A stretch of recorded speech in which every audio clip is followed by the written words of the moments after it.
आप सभी साथियों का हमारे YouTube चैनल तैयारी जीत की में स्वागत है। उत्तर प्रदेश पुलिस भर्ती 2024 की दृष्टि से महत्वपूर्ण प्रश्नों की श्रृंखला में हम आज आपके लिए लेके आए हैं रीजनिंग का एक पूरा सेट। इस पूरे सेट में आपको 37 प्रश्न मिलेंगे जो कि परीक्षा पैटर्न को फॉलो करते हैं और बहुत ही महत्वपूर्ण प्रश्न हैं। तो आइए बिना देरी के प्रश्न नंबर 1 से प्रारंभ करते हैं। प्रश्न नंबर 1 है कि निम्नलिखित में से कौन सा शब्द दिए गए शब्द एग्जामिनेशन के अक्षरों से नहीं बनाया जा सकता। इस प्रकार का जो प्रश्न है रीजनिंग में जरूर पूछा जाता है और बहुत ही आसान होता है। एग्जामिनेशन दिया हुआ है तो हमें पूछा है कि नहीं बनाया जा सकता है, तो हम ऑप्शन जो विकल्प हमारे हैं उनको देखते हैं और विकल्प के जो भी लेटर हैं अगर उस शब्द में दिए हुए शब्द में मिलते हैं तो वो शब्द बन सकता है। अगर कोई भी लेटर उसमें नहीं मिलता है तो वो शब्द नहीं बन सकता है। तो हमें दिया है NATON, ये मिल जाएगा एग्जामिनेशन में। TONI टोनी, टोनी भी मिल जाएगा। MINE माइन, माइन भी इसमें मिल जाएगा एग्जामिनेशन में। परंतु जो टर्म दिया है टर्म आर इसमें कहीं भी नहीं है। तो इस प्रकार से इस प्रश्न का सही जवाब ऑप्शन नंबर 4 हो जाएगा, टर्म। ये बहुत ही आसान प्रश्न होते हैं। ये बढ़ते हैं प्रश्न नंबर 2 की तरफ। प्रश्न नंबर 2 है कि विषम को छाटे। 6:23, 1:3 और 3:11, 5:18 में विषम कौन सा टर्म है। तो अगर हम 6 को 4 से गुणा करें, 6 6 24, 1 घटा दें 23 हो जाता है। 1 को 4 से गुणा करें और 1 घटा दें तो 3 हो जाएगा, बन रहा है। 3 को 4 से गुणा करें 12 हो जाएगा, 1 घटा दें तो 11 हो जाएगा, ठीक है। इसी तरीके से 5 को 4 से गुणा करें और 1 घटाएं तो 19 होना चाहिए था, लेकिन यहाँ पे 18 है, इसलिए ऑप्शन नंबर 4 इसका सही हो जाएगा। आइए बढ़ते हैं प्रश्न नंबर 3 की तरफ। प्रश्न नंबर 3 बोल रहा है कि विलुप्त पद ज्ञात कीजिए। इसमें एक सीरीज दी हुई है और विलुप्त पद बोला है ज्ञात करने के लिए। तो इसके लिए हम क्या, इस प्रकार के प्रश्नों को करने के लिए हमें अंग्रेजी वर्णमाला के ए से लेकर जेड तक जो प्लेस वैल्यू है लेटर की, ये याद होनी चाहिए आपको। प्लेस वैल्यू का मतलब है जैसे ए 1 नंबर पे आता है, बी 2 नंबर पे आता है, जेड 26 नंबर पे आता है, इसको बोलते हैं प्लेस वैल्यू। तो यहाँ पे हम देखते हैं कि हमारे पास है AZGTMN, तो ए की प्लेस वैल्यू 1 होती है, तो यहाँ पे 1 लिखेंगे। जेड 26 होता है, इसी तरीके से G 7 होता है, T 20 होता है, M 13 होता है, N 14 होता है। अब इसमें देखें कि नंबर को देखते हुए देखें कि क्या डिफरेंसेस आ रहे हैं। 1 से 7 हो गया यहाँ पर, यानी 6 यहाँ पे बढ़ गया, और यहाँ पे 26 से 20 हो गया, यानी 6 यहाँ पे घट गया। 7 से 13 हो गया, यानी यहाँ पर भी +6 हो रहा है, और 20 से 14 हो गए, इसका मतलब यहाँ 6 यहाँ पर भी घट रहा है, यानी एक बार 6 जुड़ रहा है, एक बार घट। 13 में यदि हम 6 जोड़ दें तो 19 हो जाएगा, और n होता है 14, 14 में अगर हम 6 घटा दें तो 8 हो जाएगा। तो 19 किसकी होती है, s की होती है प्लेस वैल्यू, 8 किसकी होती है, h की। तो इस प्रकार से SH बनेगा। ऑप्शन नंबर 3 इसका सही जवाब हो जाएगा। आइए प्रश्न नंबर 4 की तरफ बढ़ते हैं। प्रश्न नंबर 4 है कि दर्पण प्रतिबिंब में एक घड़ी 3:15 का समय दिखा रही है, तो वास्तविक प्रतिबिंब क्या होगा। दर्पण प्रतिबिंब जब कभी भी पूछा जाए तो दर्पण में चीज़ें लेफ्ट राइट हो जाती हैं। हम दर्पण के सामने जब खड़े होते हैं तो जो चीज़ लेफ्ट में होती है वो राइट में हो जाती है, और जो राइट में होती है वो लेफ्ट में दिखती है। तो इस प्रकार से जब समय का पूछा जाए तो हम उसको सिंपली क्या करते हैं, 12 से घटा देते हैं। तो 12 को हम लिख सकते हैं 11:60 भी लिख सकते हैं, और इसमें से 3:15 घटाएंगे तो ये आंसर बनेगा 11 से 3 गए 8, और 60 से 15 गए 45, यानी 8:45 पहला ऑप्शन सही हो जाएगा। तो आइए बढ़ते हैं प्रश्न नंबर 5 की तरफ। प्रश्न नंबर 5 बोल रहा है कि 1 मार्च 2015 को रविवार था, तो 1 मार्च 2016 को कौन सा दिन होगा। साधारण वर्ष में क्या होता है, ये कैलेंडर का प्रश्न है। साधारण वर्ष जिसमें 365 दिन होते हैं उसको साधारण या कॉमन ईयर बोलते हैं, 365 दिन। और जो लीप ईयर होता है उसमें 366 दिन होते हैं। ये आपको ध्यान रखना है। लीप ईयर ऐसा वर्ष जिसको हम 4 से आसानी से डिवाइड कर सकें, पूरा पूरा कट जाए, ऐसे जो वर्ष होते हैं लीप ईयर होते हैं। जैसे 2020, 2024 ये लीप ईयर है। साधारण वर्ष में 1 जनवरी को जो दिन होता है वही दिन 1 जनवरी को जो भी दिन होगा वही दिन उसी साल के 31 दिसंबर को भी होगा। इस प्रकार से अगर जैसे 1 मार्च 2015 को पूछा गया है, रविवार था, तो 1 मार्च 2016 को अगर पूछा जाए तो एक दिन बढ़ना चाहिए, यानी रविवार की जगह पे सोमवार होना चाहिए। लेकिन यहाँ पे ध्यान देने वाली बात है कि 2016 जो है लीप ईयर है, और लीप ईयर का प्रभाव कब तक रहता है, जब हम लीप ईयर का जो एक दिन बढ़ता है वो फरवरी में ही ऐड होता है, 29 फरवरी हो जाती है। अगर 29 फरवरी के बाद पूछा है तो लीप ईयर का प्रभाव रहेगा। अगर 28 फरवरी तक पूछा होता तो लीप ईयर का जो एक दिन बढ़ रहा है इसमें कोई प्रभाव नहीं होता। तो वैसे जनरली 1 मार्च 2015 को रविवार था, तो 1 मार्च 2016 को अगर ये 2016 कॉमन ईयर होता तो रविवार की जगह पे सोमवार हो जाता। लेकिन ये लीप ईयर है 2016 और लीप ईयर क्रॉस कर रहा है, यानी फरवरी क्रॉस हो रही है, तो एक दिन और बढ़ जाएगा। तो यहाँ पे जो सही जवाब बनेगा ये मंगलवार हो जाएगा, यानी 1 मार्च 2016 को मंगलवार था। आइए बढ़ते हैं प्रश्न नंबर 6 की तरफ। प्रश्न नंबर 6 हमारा जो है कह रहा है कि प्रश्न दिए गए जोड़े के साथ मेल करने वाले के लिए सबसे अच्छा जोड़ा चुनिए। दौड़ना चलना ये दिया हुआ है, तो बोल रहा है क्या होगा, भारी वर्षा, बूंदाबांदी, जॉग, दौड़ना, गोताखोरी, तैरना, उछल, चौकड़ी। जैसे दौड़ना, हम दौड़ रहे हैं और उसको हम चलना कह रहे हैं, यानी हम तेजी से कार्य कर रहे हैं और स्लो में दे रहा है रिजल्ट चलना। तो यहाँ पे जो सही जवाब बन जाएगा ये बन जाएगा भारी वर्षा, बूंदाबांदी। जैसे भारी वर्षा, तेज वर्षा हो रही है, उसको हम स्लो बूंदाबांदी कह रहे हैं, तो ये सही जवाब बन जाएगा। आइए बढ़ते हैं प्रश्न नंबर 7 की तरफ। प्रश्न नंबर 7 बोल रहा है कि दिए गए विकल्प में संबंधित शब्द चुनिए। हिरण का संबंध जो मृगचोना से है वही संबंध घोड़ा का किससे होगा, मेमना से होगा, बछेड़ा से होगा, बछड़ा से होगा या दादू से होगा।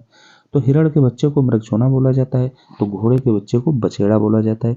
इस प्रकार से प्रश्न नंबर 7 का ऑप्शन नंबर 2 सही हो जाएगा। आइए बढ़ते हैं प्रश्न नंबर 8 की तरफ। प्रश्न नंबर 8 बोल रहा है कि एक्स जो है 15 मीटर दक्षिण में चला और बाएं मुड़ गया, फिर 15 मीटर चला और बाएं मुड़ गया, और आगे 15 मीटर चला। अब वह शुरुआती स्थिति से कितनी दूर और किस दिशा में। तो ऐसे प्रश्नों को करने के लिए सबसे पहले हमको ये पता होना चाहिए कि जो डायरेक्शन है वो कैसे डिनोट करेंगे। जो ये ऊपर होता है इसको नॉर्थ बोलते हैं, उत्तर, और नीचे साउथ इसको दक्षिण बोलते हैं। ये ईस्ट यानी पूरब होता है और ये इधर की वेस्ट यानी पश्चिम होता है। इसी तरीके से हम डिनोट कर लेंगे। अब x 15 मीटर दक्षिण में चला, तो कहीं से हम मान लें दक्षिण, यहाँ से हमने चलाया और दक्षिण मतलब नीचे, तो ये नीचे आया और 15 मीटर चला। अब ये बाएं मुड़ा, तो जो बाएं मुड़ेगा तो ये यहाँ पे आ जाएगा ऐसे पूरब की ओर, और फिर 15 मीटर बोल रहा है चला, तो इसको हमने 15 यहाँ पर लिख दिया। और फिर बाएं मुड़ा तो ये इधर जा रहा है पूरब की ओर, अब बाएं मुड़ेगा तो ये सीधे उत्तर की ओर मुड़ जाएगा, तो उत्तर की ओर मुड़ा और 15 मीटर फिर चला, तो 15 मीटर चला। ठीक है, अब वो शुरुआती स्थिति यहाँ से चला था। अब यहाँ से किस दिशा में और कितनी दूरी पे है, तो यहाँ से जो इसकी दिशा बनेगी, इसकी दिशा बन जाएगी पूर्व, और दूरी क्या रहेगी, दूरी 15 मीटर ही रहेगी। तो इसका ऑप्शन क्या सही हो जाएगा, ऑप्शन नंबर 2 सही हो जाएगा, 15 मीटर पूर्व दिशा में खड़ा हुआ है। आइए बढ़ते हैं प्रश्न नंबर 9 की तरफ। प्रश्न नंबर 9 हमारा है कि निम्नलिखित श्रृंखला की अगली संख्या क्या होगी। 8 दिया हुआ है, 28 दिया हुआ है, 116 दिया हुआ है और 584 दिया हुआ है। तो बोल रहा है कि अगली संख्या क्या होगी। तो आइए देखते हैं कि 8 से देखते हैं कि 28 कैसे हुआ। अगर हम 8 को 8 चक्कू 32 या 8 तियां 24, 8 त्रुक अगर 24 कर दें, 3 से गुणा कर दें और 4 जोड़ दें। 3 से गुणा करके 4 जोड़ रहे हैं तब 28 हो रहा है। अब अगर इसको 3 से गुणा करेंगे, 3 ओठी 24, 3 दूनी 6, वहां तक नहीं पहुंचेगा। तो इसको हम 4 से अगर गुणा करें, 4 ओठी 32 के 2 और 4 दूनी 8 और 3 11, 112 बना। तो इसमें अगर हम 4 जोड़ देंगे तो 116 बन जाएगा। तो इसका मतलब 8 को 3 से गुणा किया तब 28 बना 4 जोड़ने पे। इसको 4 से गुणा किया तब 116 बना 4 जोड़ने पे। तो अब इसको 116 को अगर हम 5 से गुणा करें तो क्या ये बन रहा है? 5 छक्का 30, 5 एकम 5 और 3 8 और 5 एकम 5, 580 बन रहा। 4 जोड़ देंगे 584। Very good. तो इसका मतलब 584 को 6 से गुणा करें और 4 जोड़ दें तो 6 चौक 24 के 4 हो जाएंगे। यहाँ पे 6 चौक 24 के 4 लिख लिया। और 6 अठे 48 और 2 50, हासिल 5 आएगा। 6 पंचे 30 और 5 35, ये 35 तो 4 बना, लेकिन इसमें 4 जोड़ना भी है। तो 4 जब हम जोड़ेंगे तो ये 3508 बन जाएगा। ये 3508 हमारा ऑप्शन नंबर 4 दिखा रहा है। तो इस प्रकार से इसका ऑप्शन नंबर 4 3508 सही हो जाएगा। बढ़ते हैं प्रश्न नंबर 10 की तरफ। प्रश्न नंबर 10 बोल रहा है कि यदि आप एक पंक्ति के दोनों सिरों से 9वें स्थान पर हैं, एक पंक्ति में आप दोनों सिरों से, जैसे ये पंक्ति है यहाँ पे 9वें स्थान पे हैं आप, इधर से भी और इधर से भी। तो अगर आप यहाँ पे 9वें स्थान से हैं तो इसका मतलब इधर भी 8 होंगे, इधर भी 8 होंगे और ये 9वीं पोजीशन तो ही है। तो बोला कुल कितने व्यक्ति हैं? 8 8 16 1 17, 17 व्यक्ति हो जाएंगे। ऑप्शन नंबर 3 इसका सही जवाब हो जाएगा। बढ़ते हैं प्रश्न नंबर 11 की तरफ। प्रश्न नंबर 11 क्या कह रहा है कि दी गई अक्षर संकर से, संकर यहाँ पे गलत है, शब्द होना चाहिए। दी गई अक्षर शब्द से लुप्त अक्षर ज्ञात कीजिए। अब यहाँ पे जो क्वेश्चन मार्क है इसमें ये बताना है कि कौन सा आएगा। तो हम देखते हैं कि ए की पोजीशन वैल्यू क्या है? ए की 1 होती है। डी की कितनी होती है? डी की होती है 4 होती है। और ई एफ की होती है 6। तो यहाँ पे देखो क्या हो रहा है, यहाँ पे 3 बढ़ रहा है, 3, और यहाँ पे 1 से 4 हुआ, 3 बढ़ा, और यहाँ पे 4 से 6 हो गया, यानी 2 बढ़ा, यानी 1 1 घट रहा है। तो इसको जो है अब यहाँ पे 1 ही बढ़ना चाहिए। तो 7 में जब 6 में 1 बढ़ेगा तो 7 हो जाएगा। और 7 की पोजीशनिंग वैल्यू क्या होती है? जी होती है। तो इसका जी आंसर हो जाएगा, यानी ऑप्शन नंबर 2 सही हो जाएगा। प्रश्न नंबर 12 की तरफ बढ़ते हैं। प्रश्न नंबर 12 कह रहा है कि किसी निश्चित कोड में बेग को एम लिखा जाता है, बेग को और गॉड को 26, तो बेल का मतलब बताना है। तो बेग की हम जरा पोजीशनिंग वैल्यू देख लें क्या होती है। B2 पे होता है, E5 और G7, और AM की पोजीशनिंग वैल्यू देख लें और A1 पे और M13। तो क्या इसमें भी रिलेशन बन रहा है? 7 5 12 13 14, ये 14 बन रहा है। इसको अगर जोड़ दें इधर भी 14 बन रहा है, यानी जो अल्फाबेटिकल पोजीशनिंग वैल्यू है वही इसका मान। अब गॉड को भी चेक कर लेते हैं। गॉड को चेक करने के लिए क्या करते हैं कि जी की वैल्यू होती है 7 और O 15 होता है और D 4 होता है। तो 7 4 11, 11 और 15 26 बन रहा है। Very good. तो इसका मतलब जो जिस लेटर की जो भी पोजीशनिंग वैल्यू है उसको ऐड कर दें, आंसर आ जाएगा। तो इसको बेल बी होता है 2 पे, ई होता है 5 पे, के 11 पे होता है तो एल 12 पे हो जाएगा। तो 12 12 24, 24 5 29, 29 तो 31 हो जाएगा। तो इसका 31, यानी ऑप्शन नंबर 3 इसका सही जवाब हो जाएगा 31। आइए बढ़ते हैं प्रश्न नंबर 13 की तरफ। प्रश्न नंबर 13 क्या कह रहा है? प्रश्न नंबर 13 में बोल रहा है कि फोटोग्राफ में एक व्यक्ति की ओर संकेत करते हुए आशा ने कहा, आशा ये मान लेते हैं ये फोटोग्राफ है, फोटोग्राफ, वह मेरे चाचा की पुत्री का भाई है। वह मेरे जो फोटोग्राफ है वो मेरे चाचा, तो इनके चाचा बना लेते हैं। चाचा एक पीढ़ी ऊपर रहेंगे, चाचा की पुत्री का भाई है। चाचा जो हैं पिताजी के भाई होंगे, और जो मेल जेंडर होते हैं उनको प्लस से डिनोट किया जाता है ऐसे सवालों को करने के लिए। ये इनके पिताजी के जो हैं ये भाई हैं, ठीक है।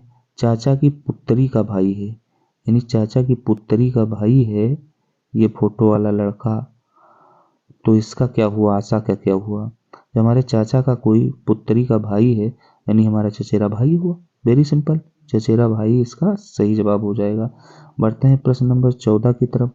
प्रश्न नंबर 14 क्या है? यदि आगामी परसों शुक्रवार है, जैसे ये आज हो गया, ये कल हो गया, और आगामी परसों ये वाला दिन शुक्रवार है बोल रहा है, ठीक है। तो आगामी कल के 3 दिन बाद कौन सा दिन होगा? यानी आगामी कल मतलब ये वाला कल, इसके 3 दिन बाद, तो इसमें 3 और जोड़ दो। एक ये है ही है शुक्रवार वाला, 2 और जोड़ दो। तो ये शुक्र है, ये शनि है, यहाँ ये शुक्र है, ये शनि बनेगा, तो ये रविवार बन जाएगा। तो रविवार सही जवाब हो जाएगा। आप प्रश्न नंबर 15 की तरफ। प्रश्न नंबर 15 क्या कहेगा कि अंग्रेजी वर्णमाला में अक्षर आर के बाईं ओर, आर होता है 18 पे, आर के बाईं ओर इधर वाली डायरेक्शन हुई दाहिनी ओर, और इधर जो अंग्रेजी में ये अल्फाबेट पे बोले तो जो आपका दाहिना है ये अल्फाबेट का दाहिना है, ठीक। जो आपका बायां है ये अल्फाबेट का बायां है। तो इसके बाईं ओर बोला है, तो बाईं ओर ये हो जाएगा, बाईं ओर ये इधर, इधर से पांचवा अक्षर कौन सा होगा? पांचवा अक्षर, तो 18 में 5 घटा दो, 13 हो जाएगा। 13 पे आप जानते हो क्या होता है? 13 पे एम होता है, तो एम इसका सही जवाब हो जाएगा। आगे बढ़ते हैं प्रश्न नंबर 16 की तरफ। प्रश्न नंबर 16 क्या बोल रहा है? यदि आर अभिप्राय है, डिवाइड से क्यू अभिप्राय है, गुणे से पी अभिप्राय प्लस से, तो इसका मान बताओ। 18 आर, तो इसको वेरी सिंपल होते हैं इस टाइप के प्रश्न। आर 18 आर है, तो आर का अभिप्राय क्या है? डिवाइड है, डिवाइड लिख लो। फिर 9 है, फिर 9 के बाद पी है, तो पी का अभिप्राय क्या है? पी अभिप्राय प्लस से है, तो इसको प्लस लिख लो, ठीक है। फिर 2 लिख लो। क्यू का अभिप्राय गुणे से है, तो इसको गुणे कर दो, और यहाँ पे 8 लगा दो। बोर्ड मास का रूल लगा दो, भाग जोग, तो सबसे पहले भाग करेंगे। 9 दूनी 18, यहाँ पे 2 बचेगा, और 8 दूनी ये 16 हो गया। तो 16 8 दूनी 16, 16 और 2 18, यानी इसका ऑप्शन नंबर 1 पहला जवाब सही हो जाएगा। प्रश्न नंबर 17 की तरफ बढ़ते हैं। प्रश्न नंबर 17 क्या बोल रहा है कि ए बी से बड़ा है। कह रहा है कि ए जो है, ए बड़ा है बी से, ऐसे बड़ा का सिंबल बना लेंगे, तथा सी से छोटा है, यानी ए जो है, ए बड़ा है बी से, सी से छोटा है। कौन छोटा है सी से? ये छोटा है, ए के बारे में बोल रहा है, तो ऐसे कर लेंगे। ए और सी, अब बोला कि डी जो है ए और सी दोनों से बड़ा है, यानी डी ग्रेटर है ए से और सी से, तो सबसे बड़ा कौन है? अब देखो यहाँ पे सबसे बड़ा, पहले वाले रिलेशन में सबसे बड़ा सी दिख रहा है, लेकिन सी और ए छोटे हैं दोनों डी से, तो क्या इसका निष्कर्ष निकलता है कि सबसे बड़ा यहाँ पे डी ही हो जाएगा, यानी ऑप्शन नंबर 4 सही जवाब बनेगा। आइए बढ़ते हैं प्रश्न नंबर 18 की तरफ। प्रश्न नंबर 18 कह रहा है कि 16 गुणे 85 बराबर 86 51, तो 73 42 का मान क्या होगा? तो ऐसे प्रश्न देखो बहुत ही सिंपल होते हैं। अब इसमें कुछ किया नहीं किया गया है, कुछ किया नहीं गया है। 16 गुणे 85, बस नंबर को इधर उधर कर दिया गया। 16 है, यानी 16 में पहले एक है, तो एक इसमें सबसे पीछे आ गया। तो इसी तरीके से हमारा जो 7 है ये सबसे पीछे आना चाहिए। इतना अगर आपने कर लिया तो आंसर आ गया हमारा, ऑप्शन नंबर 3 सही हो जाएगा, क्योंकि 7 किसी और में है ही नहीं। फिर से थोड़ा और देख लेते हैं। 6 जो है ये यहाँ से दूसरे नंबर पे रखा गया है, यहाँ पे ये 16 वाला 6 यहाँ 86 के यानी दूसरे नंबर पे रखा गया है। तो हमारा जो ये 3 है 73 का, ये भी दूसरे नंबर पे रखना चाहिए, यानी यहाँ एक पोजीशन रहेगी, यहाँ रहेगी 3। तो ये 7 यहाँ है ही है, और 3 यहाँ दूसरे नंबर पे है, तो यही ऑप्शन सही हो जाएगा तीसरा। बस इसमें केवल नंबरों को देखना है कि कौन नंबर कहाँ पे पहुँच गया है। ऑप्शन नंबर 30 का सही हो जाएगा। आइए बढ़ते हैं प्रश्न नंबर 19 की तरफ। प्रश्न नंबर 19 बोल रहा है कि 4 star 2 is equal to 3, 8 star 4 बराबर 3, तो 21 स्टार 7 क्या होगा। ठीक है, अब इसको अगर हम 4 को 2 से भाग कर दें 2 आएगा और 1 जोड़ दें तो 3 हो जाएगा। ठीक है, अगर हम इसको 8 को 4 से भाग कर दें 4 दूनी 2 आएगा, 1 जोड़ दें 3, ठीक बन रहा है। अब अगर 21 को हम 7 से भाग कर दें 7 3 21 3 आएगा, 1 जोड़ दें तो 4 हो जाएगा। तो ऑप्शन नंबर हमारा पहला सही हो जाएगा। ठीक, बढ़ते हैं प्रश्न नंबर 20 की तरफ। प्रश्न नंबर 20 कथन दिया हुआ है। कथन पहला है सभी कप जो है प्लेट हैं, यानी ऐसे सवालों को करने के लिए वेन डायग्राम की हेल्प लेते हैं। सभी कप, हम मान लिया कि ये हमारा सी जो है कप है, ये गोला हमारा कप है। सभी कप प्लेट हैं, जब सभी कप प्लेट हैं तो इसको हम ऐसे बंद कर देंगे, ये हमारा प्लेट हो जाएगा। अब सेकंड जो कथन है बोला सभी प्लेट दुकान नहीं है, यानी सभी प्लेट दुकान नहीं है। ठीक है, दुकान को डी से डिनोट कर लिए, यानी इसमें कप प्लेट और दुकान में कोई रिलेशन नहीं है। ठीक है, अब निष्कर्ष देखते हैं कि कोई कप दुकान नहीं है। ठीक है, जब कोई प्लेट दुकान नहीं है तो कप जो है दुकान होना संभव ही नहीं, सही है। कोई दुकान प्लेट नहीं है, जब इनका दुकान और कप प्लेट का कोई रिलेशन ही नहीं है तो ये भी सही है, कोई दुकान प्लेट नहीं। इस प्रकार से हमारे दोनों निष्कर्ष सही दिख रहे हैं। तो देखते हैं, पहला निष्कर्ष है कि केवल निष्कर्ष पहला सही है, ये गलत हो जाएगा। केवल निष्कर्ष सेकंड से, ये भी गलत हो जाएगा। दोनों निष्कर्ष सही है, यानी ऑप्शन नंबर 3 इसका सही जवाब हो जाएगा। बढ़ते हैं प्रश्न नंबर 21 की तरफ। 21 नंबर बोल रहा है कि जैसे चिड़िया का संबंध घोंसले से है वैसे मनुष्य का संबंध है। चिड़िया घोंसले में रहती तो मनुष्य कहाँ रहेगा, मनुष्य घर में रहेगा। तो ऑप्शन नंबर 3 इसका सही हो जाएगा, वेरी सिंपल। आइए बढ़ते हैं प्रश्न नंबर 22 की तरफ। प्रश्न नंबर 22 बोल रहा है कि दिए गए विकल्पों में लुप्त संख्या ज्ञात कीजिए। अब देख लेते हैं प्रश्न हमारा, ये है प्रश्न। दिए गए विकल्पों में लुप्त यहाँ देखते हैं कि 17 और 23 को अगर गुणा कर दिया जाए, 17 3 51, 17 दूना 34, 391 बनेगा। इसी प्रकार से 28 और 27 की गुणा 756 बनेगी। तो 16 और 21 की गुणा हमारा आंसर हो जाएगा। 16 कम 16, 16 दूना 32, 1 33, 336। 16 21 की गुणा 336, तो ऑप्शन नंबर 3 हमारा सही जवाब बन जाएगा। आइए बढ़ते हैं प्रश्न नंबर 23 की तरफ। प्रश्न नंबर 23 हमारा बोल रहा है कि दिए गए विकल्पों में से विषम शब्द को चुनिए। बल्लेबाज, अंपायर, गेंदबाज, विकेट कीपर। देखो ये चारों ऑप्शन जो है क्रिकेट से ही रिलेटेड हैं। बल्लेबाज, अंपायर, गेंदबाज, विकेट कीपर। तो बल्लेबाज और गेंदबाज और विकेट कीपर ये तो एक टीम के हिस्सा हैं। अंपायर जो है सिस्टम का हिस्सा है लेकिन टीम का हिस्सा नहीं है। तो सेकंड ऑप्शन सही हो जाएगा, अंपायर होगा इसका सही जवाब। बढ़ते हैं प्रश्न नंबर 24 की तरफ। प्रश्न नंबर 24 कह रहा है कि 1 मार्च शनिवार को, यदि 1 मार्च को शनिवार हो तो 1 अप्रैल को क्या होगा।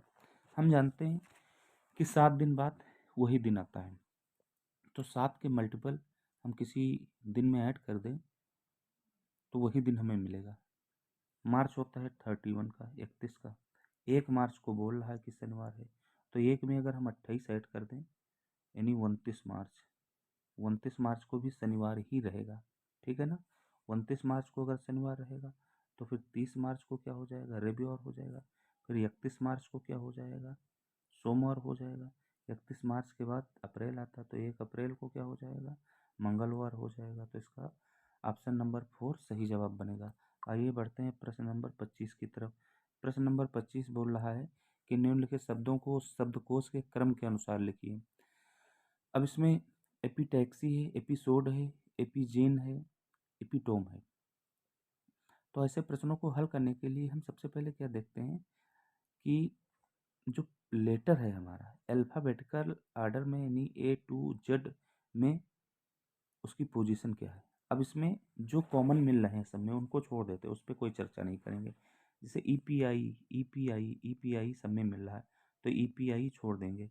पहला ऑप्शन अगर हम देखते हैं, पहला एपिटैक्सी देखते हैं तो यहाँ पे T आ रहा है EPI को छोड़ के, दूसरे में S आ रहा है, तीसरे में G आ रहा है और चौथे में T आ रहा है। तो यहाँ पे TT है, सेम है। अब इसमें सब में चारों में देखते हैं कि अल्फ़ाबेटिकल ऑर्डर में सबसे पहले कौन आएगा। तो टी, एस, जी और फिर टी। तो हम सबको पता है कि जी 7 पे होता है, तो जी जो है पहले आएगा। यानी जी किस में है? जी हमारा 3 नंबर में है, इसमें जी है। तो इसका मतलब ये पहला हो जाएगा, यानी 3 नंबर पहला हो जाएगा। अब हम अगर ये ऑप्शन से देखें तो 3 नंबर हमारा ऑप्शन विकल्प 3 में दिया हुआ है, यानी यही जवाब बनेगा। इसी तरीके से हम देखेंगे कि जी हो गया। अब टी एस में देखेंगे तो सबसे पहले हमारा जो है टी तो 20 पे आता है, एस 19 पे 19 पे आता है। तो एस एस किस में था? 2 नंबर में था, यानी एपिसोड में। तो ये हो जाएगा, इसमें मिल भी रहा 2 नंबर। इसी तरीके से जो और लेटर बचेंगे उनको हम देखेंगे कि अल्फ़ाबेटिकल ऑर्डर में सबसे पहले कौन आता है, तो वही शब्द जो है सबसे पहले हो जाएगा। तो इसका ऑप्शन नंबर 3 सही जवाब बनेगा। बढ़ते हैं प्रश्न नंबर 26 की तरफ। प्रश्न नंबर 26 हमारा कह रहा है कि सही का चुनाव करना है और प्रसन्न निराशाजनक है तो गर्व क्या होगा। अगर कोई आदमी प्रसन्न है तो उसे निराशाजनक यानी उल्टा होगा। तो गर्व अगर है, आदमी गर्व कर रहा है तो प्रसिद्ध होगा, नम्र होगा, उग्र होगा, कृतार्थ होगा।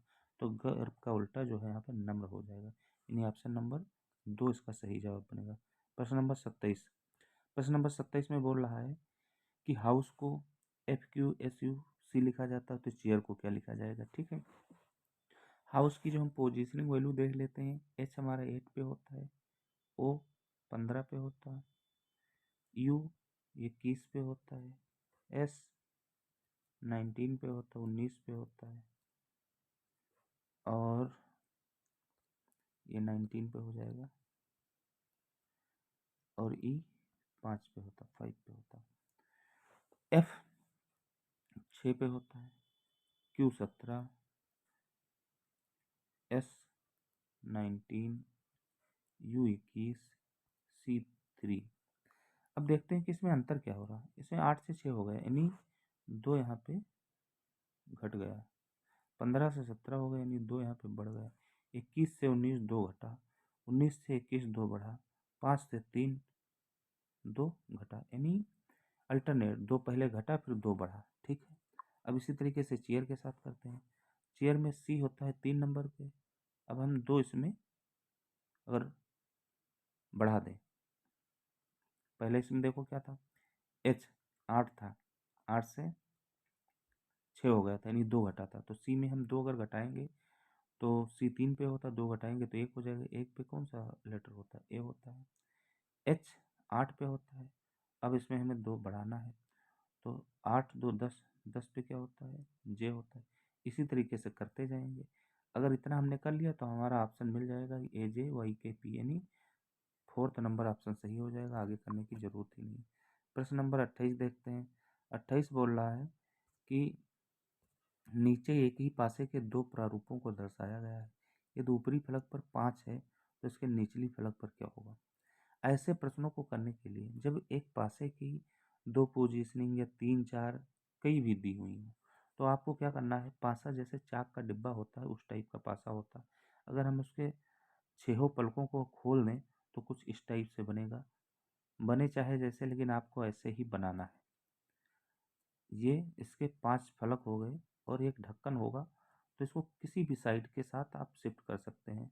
ऐसे हमने इसको बना लिए, सिम लगा हुआ, मान लें इसके लगा हुआ है ये ढक्कन। अब क्या करते हैं कि 2 स्थितियों को लेते हैं, 2 ही स्थितियां हैं भी दी हैं। जो नंबर कॉमन है उस कॉमन नंबर को इसको हम मिडिल में रखते हैं। यहाँ पे 5 कॉमन नंबर दिख रहा है, तो 5 को मिडिल में रखा।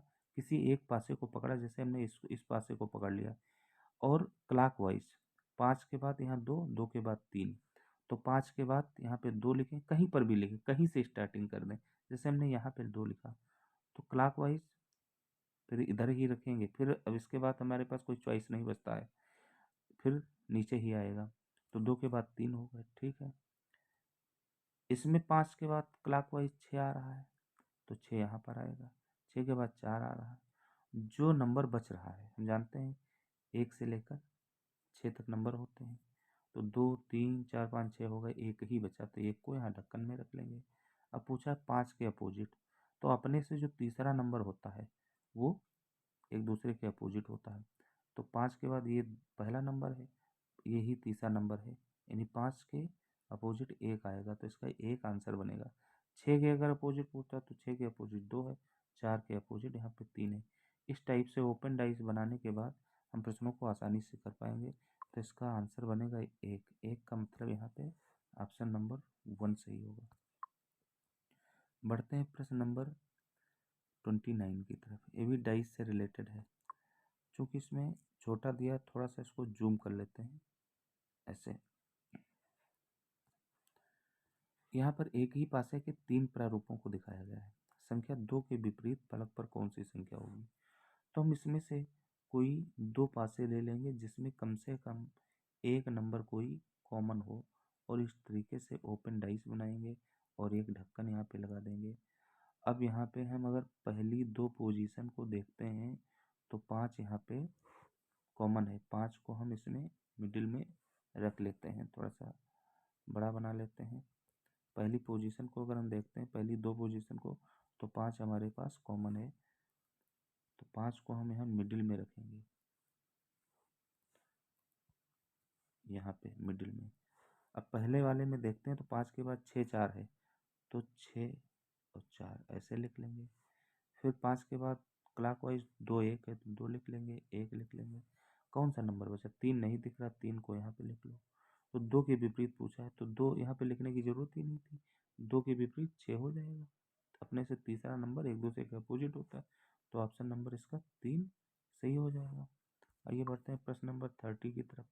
प्रश्न नंबर 30 बोल रहा है कि विषम का पता लगाएं। Gallon, ton, quintal, kilogram.